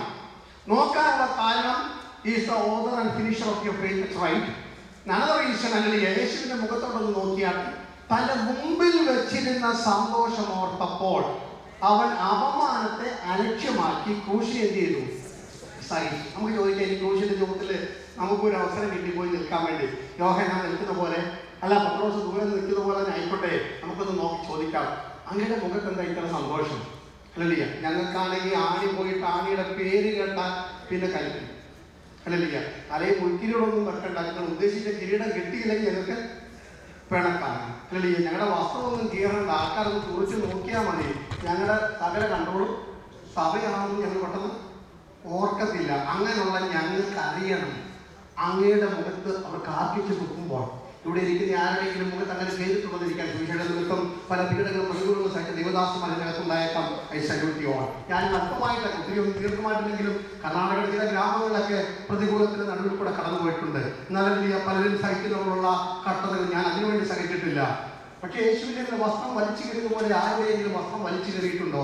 യേശുവിന്റെ കാലിൽ ആണി അടിച്ചതുപോലെ നിങ്ങളുടെ ആരുടെയെങ്കിലും കാലിൽ ആണികൾ തറച്ചിട്ടുണ്ടോ? യേശുവിന്റെ കയ്പ് കാടി കുടിക്കുന്നതുപോലെ നമുക്കത് അനുഭവം ഉണ്ടായിട്ടുണ്ടോ? എന്നിട്ടും യേശു ഹല്ലേലൂയ ഇങ്ങനെ സന്തോഷിക്കുകയാണ്. അവിടെ വായിക്കുന്നത് മുമ്പിൽ വെച്ചിരുന്ന സന്തോഷം. ഇതാണ് കട്ടതയെ കുറിച്ചുള്ള വെളിപ്പാട്. യേശുവിനൊരു കാര്യം ഉറപ്പായിട്ട് അറിയാമായിരുന്നു. മനുഷ്യനെന്ന നിലയിൽ യേശുവിനൊരു കാര്യം അറിയായിരുന്നു, എൻ്റെ കട്ടതയ്ക്ക് 3 ദിവസത്തെ ആയുസേ ഉള്ളൂ. ഹല്ലേലൂയ. എൻ്റെ കട്ടത 72 മണിക്കൂർ കഴിയുമ്പോൾ തീരുന്ന കട്ടതയാണ്. There is an expiry date for all my affliction. എൻ്റെ സകല കട്ടതയ്ക്കും ഒരു എക്സ്പയറി ഡേറ്റ് ഉണ്ടെന്നുള്ള വെളിപ്പാടാണ് യേശുവിന്റെ സന്തോഷം. എന്തായിരിക്കാം യേശുവിന്റെ അറിവ്? ഞാൻ എൻ്റെ പ്രസംഗ ഭാഷ ഒന്ന് പറഞ്ഞു നോക്കട്ടെ. യേശുവിനറിയാം, ഇത് നിങ്ങൾ കാണുന്നത് എൻ്റെ കയ്യിലെ കൂട്ടുമുറുത്ത ആണിയാണ്. 3 ദിവസം കഴിയുമ്പോൾ 7 നക്ഷത്രം വലങ്കയിൽ പിടിച്ച് ഞാൻ പുറത്തു വരും. ഇത് നിങ്ങൾ കാണുന്നത് കാലിൽ കൂടെ കുറച്ചു കയറുന്ന ആണിയാണ്. 3 ദിവസം കഴിയുമ്പോൾ വെള്ളോടിന് സദൃശമുള്ള കാലുമായി ഞാൻ പുറത്തു വരും. ഇന്ന് നിങ്ങൾ കാണുന്നത് ഉൾക്കിരീടമൊച്ച തലയാണ്. പൊൻകിരീടധാരിയായി ഞാൻ പുറത്തു വരുന്ന ഒരു ദിവസം എന്റെ തൊട്ട് മുമ്പിലുണ്ട്. ഇന്ന് നിങ്ങൾ കാണുന്നത് എന്റെ മുഖത്തെ രോമം പിച്ചു പറിച്ചതാ. 3 ദിവസം കഴിയുമ്പോൾ കല്ലറ തുറന്ന് സൂര്യനെ വെല്ലുന്ന പ്രകാശത്തോടെ ഞാൻ മുഖശോഭയോടെ പുറത്തു വരും. ഇന്ന് നിങ്ങൾ കാണുന്നത് എന്റെ വായിൽ കയ്പ് കാടിയാണ്. 3 ദിവസം കഴിയുമ്പോൾ ഇരുവായത്തിലുള്ള മൂർച്ചയേറിയ വാളായി എന്റെ അതരം നിങ്ങൾ കാണും. ഇത് നിങ്ങൾ കാണുന്നത് കണ്ണുകെട്ട് തല്ലുന്ന യേശുവിനെയാണ്. പക്ഷെ 3 ദിവസം കഴിയുമ്പോൾ അഗ്നിജാലയ്ക്കൊത്ത കണ്ണുകളുമായി യോഹന്നാൻ കണ്ട വെളിപ്പാട് പോലെ ഞാൻ പുറത്തു വരും. ഇന്ന് നിങ്ങൾ കാണുന്നത് എന്റെ വസ്ത്രം പറിച്ചു വരുന്നതാണ്. പക്ഷേ ഭൂമിയിൽ അലക്കുകാരനും അലക്കി ഒളിപ്പിക്കാത്ത വസ്ത്രവുമായി ഞാൻ പുറത്തു വരും. നമ്മിൽ വെളിപ്പെടുവാനുള്ള തേജസ് വിചാരിച്ചാൽ എത്ര പേർക്ക് രാത്രി മനസ്സിലാകുന്നുണ്ട്? എന്നിൽ വെളിപ്പെടുവാനുള്ള തേജസ് വിചാരിച്ചാൽ ഈ കഷ്ടങ്ങൾ സാരമില്ല എന്ന് എഴുതുന്നു. എന്റെ മോഹമാകുന്ന എന്റെ നിലവാരം മാറുന്ന ഒരു പുത്തൻ പ്രഭാതം എനിക്കായി കാത്തിരിപ്പുണ്ട്. എന്റെ കല്ലറയും തുറക്കും, എന്റെ കല്ലറയും തുറക്കും, എന്റെ മരണവും കീഴ്പ്പെടും. ഒരു ദിവസം തൊട്ട് മുമ്പിലുണ്ട്. ആ വലിയ പ്രത്യാശ ഉള്ളവർക്കാണ് ഇന്ന് രാത്രി സംബന്ധിക്കാൻ കഴിയുന്നത്.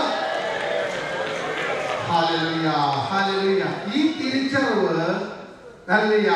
എനിക്ക് സംഭവിക്കുന്ന സകലതും നന്മയുടെ നിദാനമാണ്. അത് ദൈവം നന്മയ്ക്കാക്കി തീർക്കുമെന്ന വെളിപ്പാടിലേക്ക് നമ്മെ കൊണ്ടെത്തിക്കുന്നു.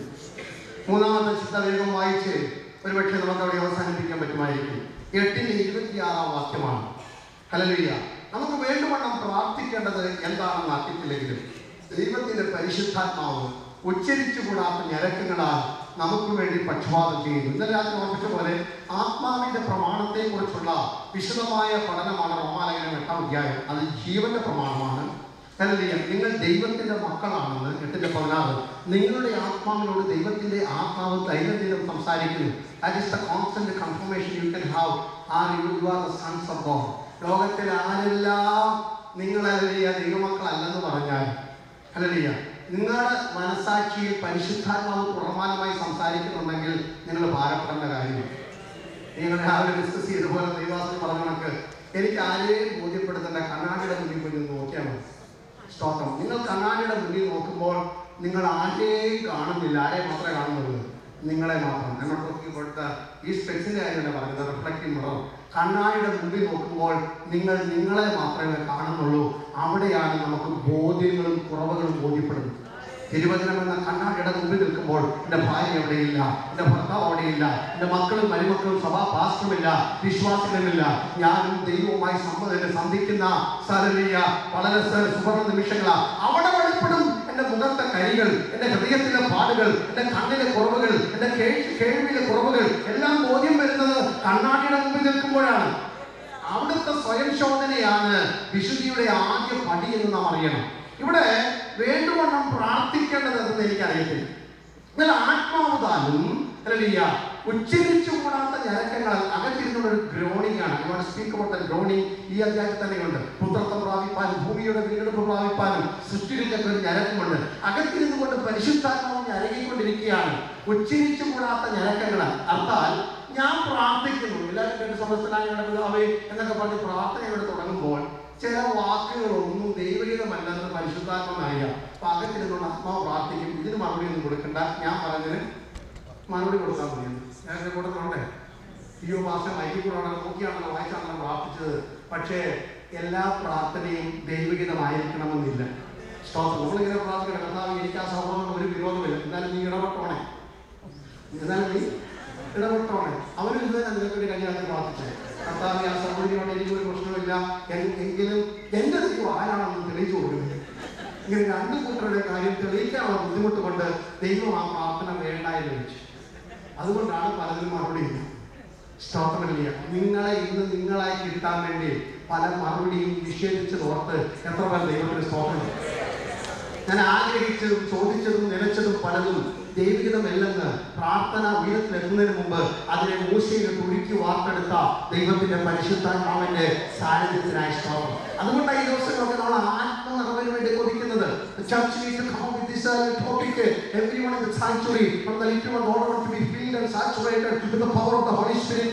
ആത്മനിറവിലേക്ക് ദൈവസഭ നയിക്കപ്പെടണം. ഒത്തിരി ഉണ്ട്. പക്ഷെ ഈ ദിവസങ്ങളിൽ ഈ പാട്ട് പാടുന്ന കുഞ്ഞുങ്ങളൊക്കെ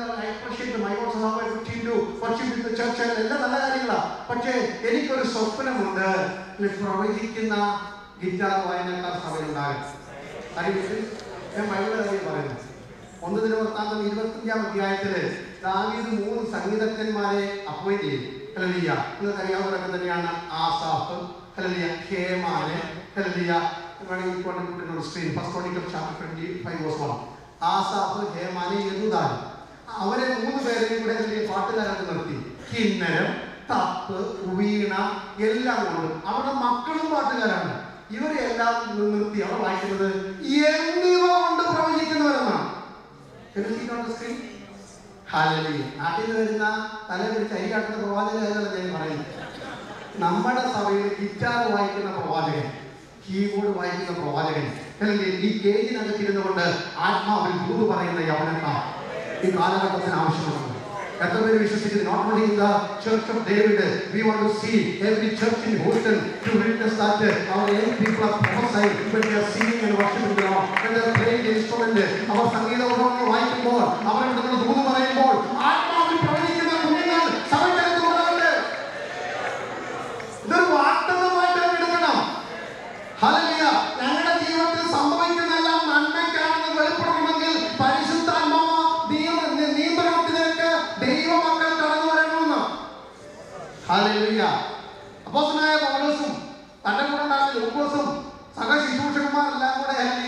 ഒരു വിസിറ്റിങ്ങിന് വേണ്ടി കടന്നുപോയി.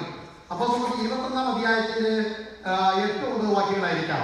അവരല്ലേ ഫിലിപ്പോസ് എന്ന 7 പേരിൽ ഒരുവന്റെ വീട്ടിൽ ചെന്ന വായിക്കും. ശ്രദ്ധിക്കണം, നല്ല പദമാണ്. 7 പേര് അഭിഷേകം പ്രാപിച്ച അന്ന് കർത്താവിന്റെ വേലയ്ക്ക് വേണ്ടി മാറ്റി നിർത്തി മേശയിൽ സൂക്ഷിപ്പാൻ സ്തേഫാനോസിനൊപ്പം നിരത്തി നിർത്തിയ 7 പേരിൽ ഒരുവനായ, പിന്നീട് ശമരിയയിലെ ഉറവിന് കാരണക്കാരനായി മാറിയ ഫിലിപ്പോസിന്റെ വീട്ടിലാണ് അന്നത്തെ ഡിന്നർ. അങ്ങനെ അവിടെ കടന്നു ചെന്നു. അവിടെ ചെന്നപ്പോൾ ഒരു കാഴ്ച കണ്ടുവരില്ല. അവന് കന്യകമാരും പ്രവചിക്കുന്നവരുമായ 4 പുത്രിമാരുണ്ടായിരുന്നു. ആ വീട്ടിലെ അട്രാക്ഷൻ അവിടുത്തെ വലിയ സോഫ കംഫർട്ട് അല്ലായിരുന്നു. ആ വീട്ടിലെ അട്രാക്ഷൻ അവിടുത്തെ വലിയ ഒരു ഡെക്കറേഷനും അല്ലായിരുന്നു. ആ വീട്ടിലെ അട്രാക്ഷൻ വീടിന്റെ വലുപ്പമല്ലായിരുന്നു. പ്രവചിക്കുന്ന 4 പുത്രിമാരായിരുന്നു. അതാണ് പരിശുദ്ധാത്മാവ് ലൂക്കോസിൽ കൂടെ അപ്പോസ്തലപ്രവൃത്തി രേഖപ്പെടുത്തിയത്. എന്റെ കുടുംബത്തിന്റെ ആകർഷണം പ്രവചിക്കുന്ന കുഞ്ഞുങ്ങളായി മാറട്ടെ. അല്ലെങ്കിൽ ദൈവസഭ IPCയുടെയും ചർച്ചബോർഡിന്റെയും ഷാരോന്റെയും സഭയുടെ അഭിമാനം എന്ന് പറയുന്നത് പ്രവചിക്കുന്ന, ആത്മാവിൽ ശുശ്രൂഷിക്കുന്ന ഒരു കൂട്ടം കുഞ്ഞുങ്ങളായി മാറട്ടെ. വിശ്വസിക്കുന്നു. എങ്ങനെയാ സംഭവിച്ചത്? എന്റെ എളിയ പ്രസംഗ ഭാഷയുടെ ബുദ്ധിയിലൊന്ന് കയറി നോക്കി. ഞാൻ നോക്കിയാണല്ലേ, ശരിയായിരിക്കാം തെറ്റായിരിക്കാം. 120 പേര് കൂടിയ സംഘത്തിൽ അന്ന് ഈ ഫിലിപ്പോസ് ഉണ്ടായിരുന്നു. ആ ഫിലിപ്പോസ് ഇതുകൊണ്ടല്ലേ 10,000 ആൾക്കാർ കൊണ്ട് ദൈവം സമർപ്പിച്ച കണക്ക് കൂടാതെ പെരുന്നാളും പെന്തക്കോസ്ത് പെരുന്നാളിലും 12 ഗോത്രങ്ങളെ പ്രതിനിധീകരിച്ച് 1000-10,000 കടിച്ചുകൂടി യെരൂശലേം ദേവാലയത്തിൽ കാളകളെയും ആടുകളെയും അറുത്ത് യാഗവും നേർച്ചകളും അർപ്പിച്ച് ധാന്യങ്ങൾ വാരിയെറിഞ്ഞ് ആഘോഷ തിമിർപ്പോടെ വിളക്കിന്റെ പ്രകാശത്തോടെ അവർ അത്യുന്നത സ്തുതി ഓശാനയൊക്കെ പാടുന്നു. പക്ഷെ പരിശുദ്ധാത്മാവിന് പഥ്യമായി തോന്നിയത് 120 പേർ ഇടുങ്ങി തിങ്ങിയിരുന്ന മർക്കോസിന്റെ മാളിക മുറിയിലേക്ക് ഇറങ്ങി വരാൻ വേണ്ടിയാണ്. ആത്മാവിന്റെ തിടുക്കം വരില്ല, ആൾക്കൂട്ടത്തിന്റെ പെരുപ്പത്തിലല്ല, ഒരുക്കത്തിന്റെ നടുവിലേക്ക് ഇറങ്ങി വരും. ഇന്ന് രാത്രി ആരൊരുങ്ങിയിരുന്നാലും പ്രാവവും ഇറങ്ങുന്ന പോലെ നിങ്ങളുടെ മേൽ ആത്മാവും ഇറങ്ങും. ഞാൻ പ്രാർത്ഥിക്കുന്നു. അവിടെ യൂത്തിന്റെ ഫെലോഷിപ്പ് നടക്കുന്നു. നിങ്ങൾ പ്രാർത്ഥിക്കുമ്പോൾ the holy spirit descend upon them. ഇന്ന് രാത്രി എത്ര പേര് പ്രാർത്ഥിക്കുന്നു? ഇംഗ്ലീഷ് വർഷിപ്പ് അപ്പുറത്ത് നടക്കുമ്പോൾ മലയാളം ചർച്ച് പ്രാർത്ഥിക്കേണ്ടത് ഹല്ലേലൂയ ഞങ്ങളുടെ ജനബോഡി എപ്പോഴാ, കമ്മിറ്റി എപ്പോഴാന്നല്ല, Holy Spirit this Sunday morning, this Saturday evening, this Friday evening, during this walking prayer, during this Bible study, the holy spirit descend upon them. ഞങ്ങളുടെ കുഞ്ഞുങ്ങളെ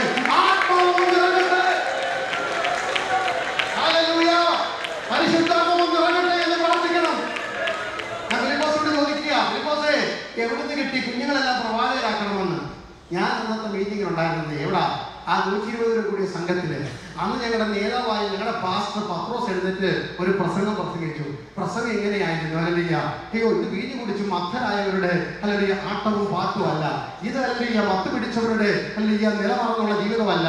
ഇത് യോവേ പ്രവചിച്ച പ്രവചന നിവൃത്തിയാണ്. എന്താണ് പ്രവചന നിവൃത്തി? ഹല്ലേലൂയ അതിനുശേഷമോ ഞാൻ സകല ജഡത്തിന്റെ മേലും എന്റെ ആത്മാവിനെ പകരും. ഹല്ലേലൂയ ഫിലിപ്പോസ് തന്റെ ചെവി അങ്ങോട്ട് കൂർപ്പിച്ചു. എന്തേ പത്രോസ് പ്രസംഗിക്കുന്നത്? ഹല്ലേലൂയ നിങ്ങളുടെ പുത്രന്മാരും പുത്രിമാരും പ്രവചിക്കും.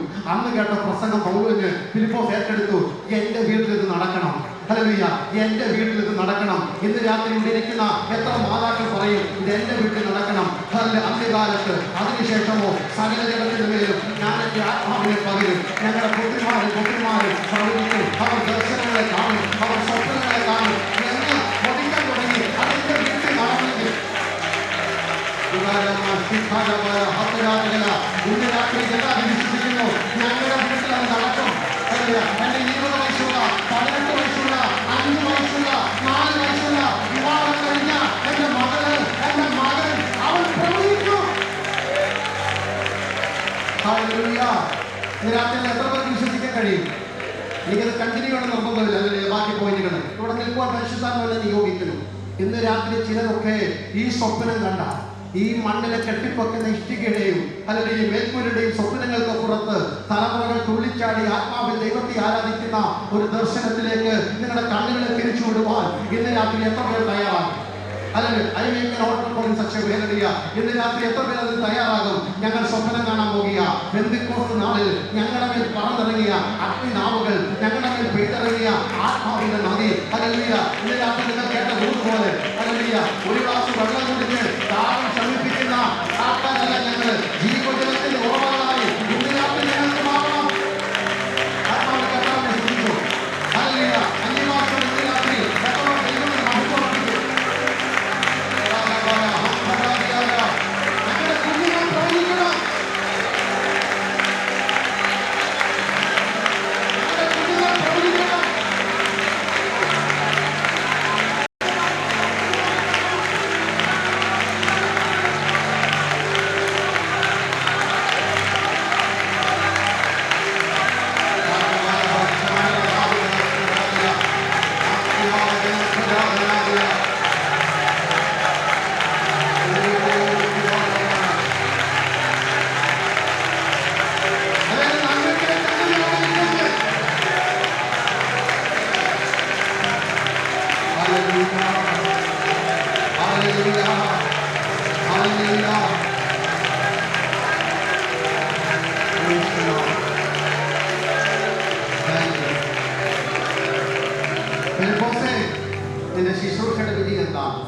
ശബരിയിലെ വലിയ ഉണർവാണോ?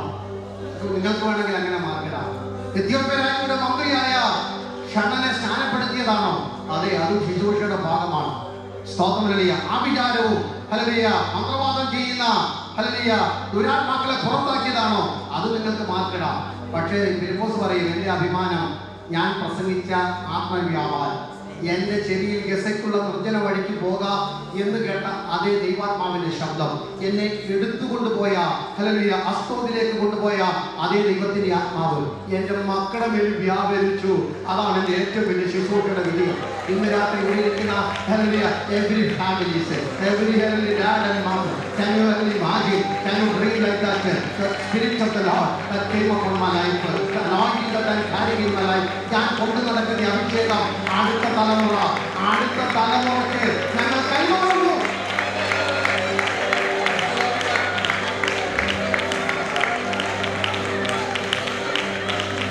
20 വർഷം മുമ്പ് ചിക്കാഗോയിൽ പാസ്റ്ററായിരിക്കുമ്പോൾ എന്നോട് ആൾക്കാർ ചോദിച്ചൊരു ചോദ്യം എൻ്റെ ചെവിയിൽ ഇപ്പോൾ കിടക്കുന്നുണ്ട്. പാസ്റ്റർ, ഒരു 10 വർഷം കഴിയുമ്പോൾ അമേരിക്കൻ മലയാളി സഭകളുടെ ഭാവി എന്തായി മാറും? ആ ചോദിച്ച ചോദ്യം കഴിഞ്ഞിട്ട് ഇന്ന് 23 വർഷമായി. അതിൻ്റെ ഭാവി ഞാൻ കാണുക, നമ്മൾ കൊണ്ട് നടന്ന അഭിഷേകം ഇരട്ടി ബലത്തോടെ അടുത്ത തലമുറ കൊണ്ടുപോകും. സുവിശേഷത്തിന് പിന്തുടർച്ചക്കാരുണ്ടാകും, ആത്മനിറവിന് പിന്തുടർച്ചക്കാരുണ്ടാകും, അഭിഷേകം ചുമക്കുന്ന തലമുറകളുണ്ടാകും. ഒരു ഉദാഹരണങ്ങളൊക്കെ പറഞ്ഞ് നമുക്ക് ഒരുമിച്ച് എഴുന്നേറ്റ് പ്രാർത്ഥിക്കാം. 2 രാജാക്കന്മാരുടെ പുസ്തകം 4-ാം അധ്യായം ദൈവദാസൻ സമർപ്പിച്ച പദം ഇതാണല്ലോ, ദാഹിക്കുന്നവൻ എൻ്റെ അടുക്കൽ വരട്ടെ. This is the first stage of anointing. ഞങ്ങൾക്ക് ദാഹം ഒന്ന് മാറണം. എനിക്കൊരു നല്ല കുട്ടിയായിട്ട് ജീവിക്കണം, നല്ല മകളായി ജീവിക്കണം, നല്ല വിശ്വാസമായിട്ട് ജീവിക്കണം. I want to watch my test. ദാഹിക്കുന്നവൻ എൻ്റെ അടുക്കൽ വരട്ടെ. എൻ്റെ രോഗം മാറണം, പനി മാറണം, തട്ടത് മാറണം, നല്ല കാര്യമാണ്. ദാഹിക്കുന്നവൻ എൻ്റെ അടുക്കൽ വരട്ടെ.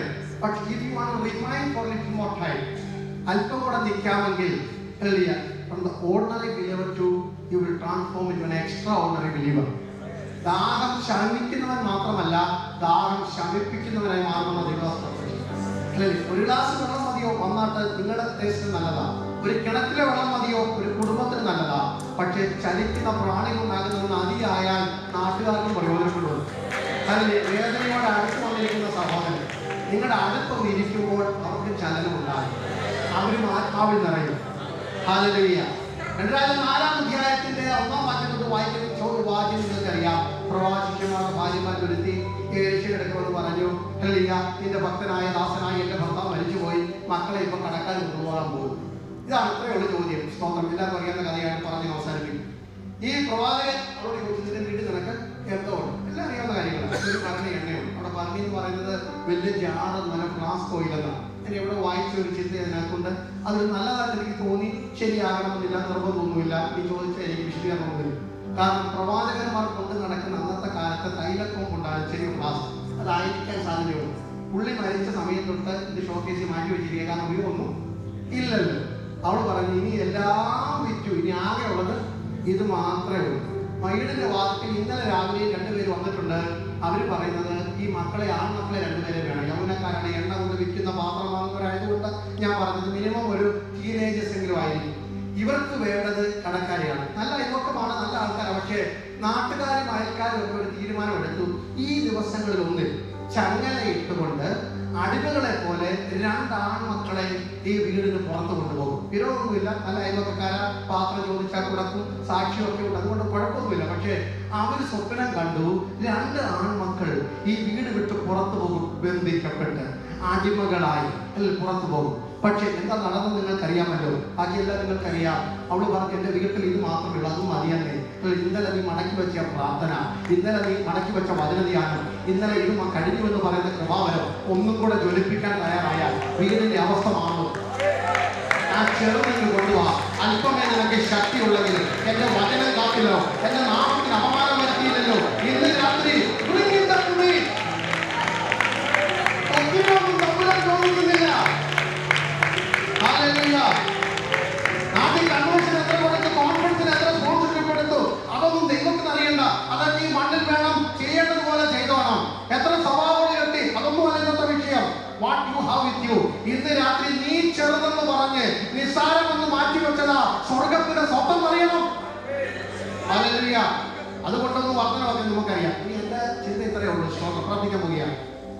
നാട്ടുകാരുടെ അയൽവക്കക്കാരുടെ സ്വപ്നം ഈ ദിവസങ്ങളിലൊന്നിൽ കയ്യിൽ ചങ്ങലയിട്ട്, കാലിൽ ചങ്ങലയിട്ട്, കഴുത്തിൽ ചങ്ങലയിട്ട് 2 യൗവനക്കാർ പുറത്തേക്ക് പോകും. പക്ഷെ ഞാൻ ഇന്ന് കാണുന്നത് എണ്ണ ചുമന്നുകൊണ്ട് പോകുന്ന യൗവനക്കാർ. പോയി വിറ്റ് ആ 2 കുഞ്ഞുങ്ങൾ എണ്ണ ചുമന്നുകൊണ്ട് പോകുന്നെങ്കിൽ ഇന്ന് രാത്രി ഞാൻ അത് കാണുന്നു. ബന്ധിക്കപ്പെടുമെന്ന് ഇവിടെ കൊണ്ട് അവസാനിക്കും. ഡ്രഗിന് അടിമയാകും, ആൽക്കഹോളിന് അടിമയാകും, നിരീശ്വരവാദിയാകും എന്ന് ലോകം കണ്ട പിശാച് എഴുതിവെച്ച പടവുകൾ അഭിഷേകത്തിന്റെ എണ്ണ ചുമക്കുന്ന ശിശുക്കളുടെ എണ്ണ ചുമക്കുന്ന കാഴ്ച ആത്മാവുണ്ടാകുന്നു.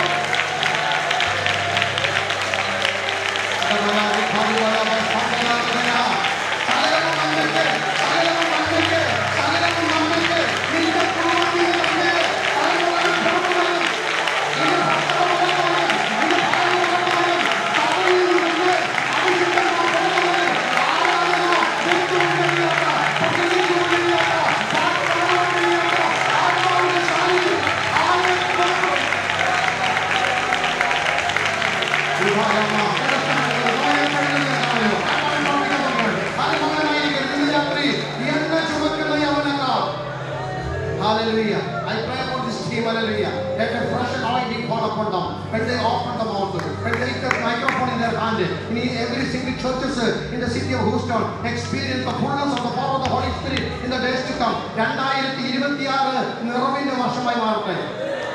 Hallelujah. രാവിലെ തൊട്ട് വൈകുന്നേരം വരെ കരയുകയാണ്. ശൗലിനെ രാജസ്ഥാനത്ത് നിന്ന് മാറ്റി. What happened to my church? Language of speaking. എന്റെ സഭയ്ക്ക് ഇങ്ങനെ പറ്റിയല്ലോ, എന്റെ കുടുംബത്തിന് ഇങ്ങനെ പറ്റിയല്ലോ. ഞാൻ സ്വപ്നം കണ്ട നീളമുള്ള നെടുങ്കൂണായ ശൗലുമാർ പട്ടുപോയല്ലോ. അനുസരിക്കാത്ത ശൗലുമാർ, ആരാധിക്കാത്ത ശൗലുമാർ, ഹല്ലേലൂയ, അമാലേക്യരോട് സഖ്യത ചെയ്ത ശൗലുമാർ എന്ത് ചെയ്യും കർത്താവേ? ദൈവം ചോദിച്ച ചോദ്യം 1 ശമൂവേൽ 16:1 only one solution. Pastors, unbelievers, elders, worship leaders, sisters, everyone listen to this. Only one solution. 1 Samuel chapter 16 verse 1 onwards. Hallelujah. നീ എത്രത്തോളം ദുഃഖിച്ചുകൊണ്ടിരിക്കും, എത്രത്തോളം ദുഃഖിച്ചുകൊണ്ടിരിക്കും? ദൈവം കൊടുത്തത് fill your horn again with oil. നിന്റെ തൈലക്കൊമ്പിൽ വീണ്ടും തൈലം നിറയ്ക്കുക. ഇന്ന് രാത്രി വേറൊന്നും ചെയ്യാനില്ല. നിന്റെ ആദരത്തിൽ പാട്ട് നിറയ്ക്കുക, നിന്റെ കണ്ണുകളിൽ ദർശനം നിറയ്ക്കുക, നിന്റെ വചനത്തിൽ അല്ലെങ്കിൽ അഭിഷേകം നിറയ്ക്കുക. Fill your horn, fill your horn again with oil. പുറത്തു വരുന്നത് സംഗീതത്തിൽ വരുന്നത് പുറത്തു ചാടുന്നത് നിങ്ങൾ കാണും.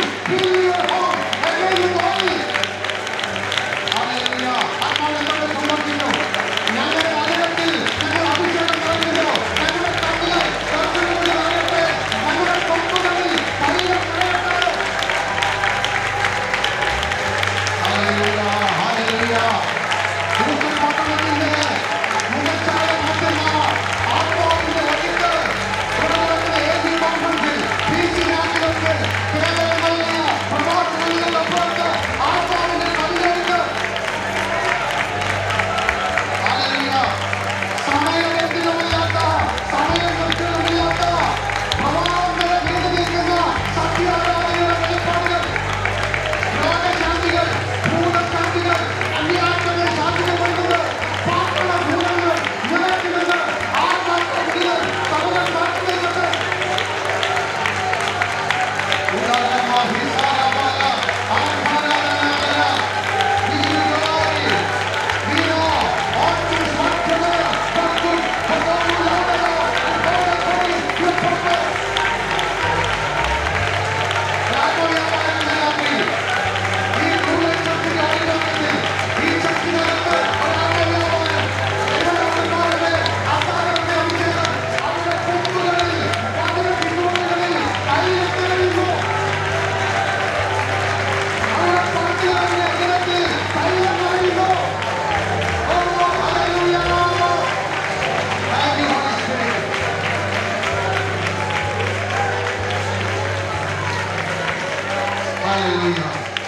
Can you hold the hands of your neighbor?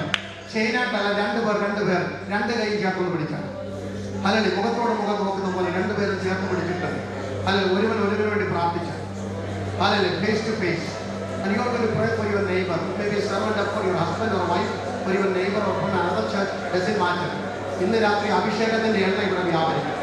നിങ്ങൾ പറയണം, ഈ ദാസന്റെ തൈലക്കൊമ്പിൽ ഏതോ മനസ്സ് വ്യാപരി, വേദന വ്യാപരി, ഏതോ കേട്ട വാർത്ത നിമിത്തം, കണ്ട കാഴ്ച നിമിത്തം, ഒരു അനുഭവം നിമിത്തം ഒഴിഞ്ഞുപോയ ഈ തൈലക്കൊമ്പ് ഇന്ന് രാത്രി രോഗ അഭിശാന്തി കൊണ്ട് പ്രാർത്ഥിച്ചാൽ രോഗികൾ സൗഖ്യമാകുന്ന രോഗശാന്തി ഫലപ്രാപ്തന്മാർ ഇതിനകത്തുണ്ട്. തൈലക്കൊമ്പ് ഉണങ്ങിയെങ്കിൽ ഇന്ന് രാത്രി ദാഹിക്കുന്നവർ എണ്ണ അടിക്കുന്നവർക്ക് വീക്ഷിക്കുന്നവന്റെ ഉള്ളിൽ നിന്ന് തിരുവെടുത്ത് പറയുന്ന പോലെ തൈല നദികൾ, ജീവജല നദികൾ, അഭിഷേകത്തിന്റെ ഉറവുകൾ ഇന്ന് രാത്രി പുറപ്പെടുണ്ട്. ആത്മാവിനെ പ്രാർത്ഥിക്കും. അന്യഭാഷയിൽ പ്രാർത്ഥിച്ചാട്ട് ദൂത് പറയണമെങ്കിൽ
Thank you, Holy Spirit. Thank you, Holy Spirit. Thank you for the power. Hallelujah.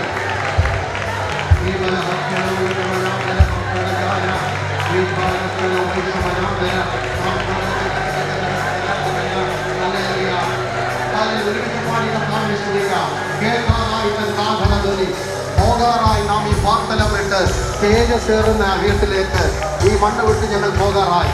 കല്ലറയിൽ നിന്ന് ഞങ്ങൾ ഉയർത്താറായി. മരണത്തെ ജയിക്കാറായി. കർത്താവിന്റെ വരവ് വാതിക്കലായി. ആത്മാവിൽ കരങ്ങളടിച്ച് അന്യഭാഷയോടെ, നൃത്തത്തോടെ, തപ്പിനോടെ, താളത്തോടെ, ഉത്സാഹത്തോടെ പാടി കർത്താവിനെ ജയിക്കാൻ